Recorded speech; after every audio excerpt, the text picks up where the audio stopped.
শুভ সকাল আমার সমস্ত ফেসবুক বন্ধুদেরকে জানাই। চলুন আজকে নতুন কিছু পোস্টার টাঙিয়েছি, সেটা আমি আপনাদেরকে দেখাবো। এই পোস্টার টাঙানোর মূল উদ্দেশ্য হলো বাচ্চাদেরকে পড়াশোনায় আকর্ষণ করা বা মনোযোগ আনা। দেখুন আমাদের চটি রাখা স্টাইল, এটা বাচ্চারা নিজেরাই এসে করে প্রতিদিন।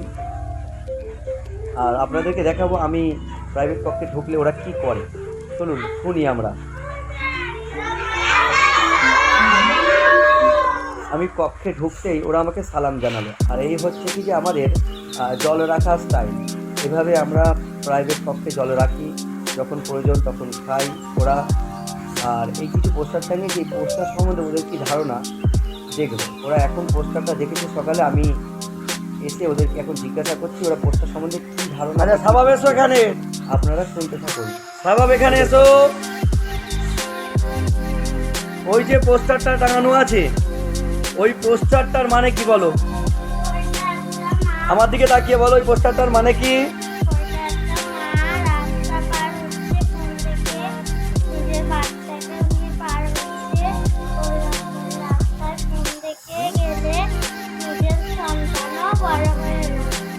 তার মানে ওই ছবি থেকে বলতে চাইছে যে একজন মা বা একজন বাবা যদি ওইভাবে রাস্তায় ফোন দেখতে দেখতে যায়, তাহলে ওই ছোট বাচ্চাটাও বড় হয়ে মাকে দেখে শিখবে, এবং ওই বাচ্চাটা রাস্তায় ক্ষতি হতে পারে, মায়েরও ক্ষতি হতে পারে, তাই তো?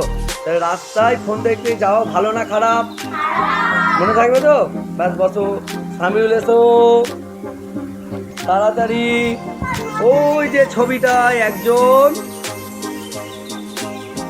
একজন আরেকজনকে সাহায্য করছে, ওই ছবিটার মানে কি বলো তো?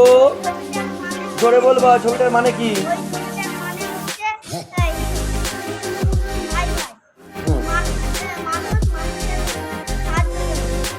মানুষ মানুষকে সাহায্য করবে, তাই তো? আর পড়াশোনার ক্ষেত্রে বা বন্ধুত্বের ক্ষেত্রে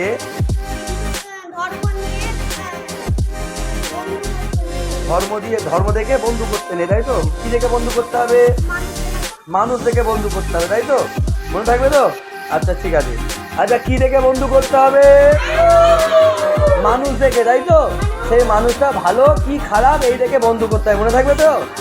ঠিক আছে, শুনুন আজকে দেখাবো আরেকটা জিনিস। এটা আমাদের পেন পুড়িয়ে গেলে আমরা যে অবশিষ্ট আমি দেখেছি বা নষ্ট পেন, সেটা আপনাদের আপনারা আমাদের সাথে থাকবেন এবং ফেসবুকের সঙ্গে থাকবেন। দেখা হবে পরে।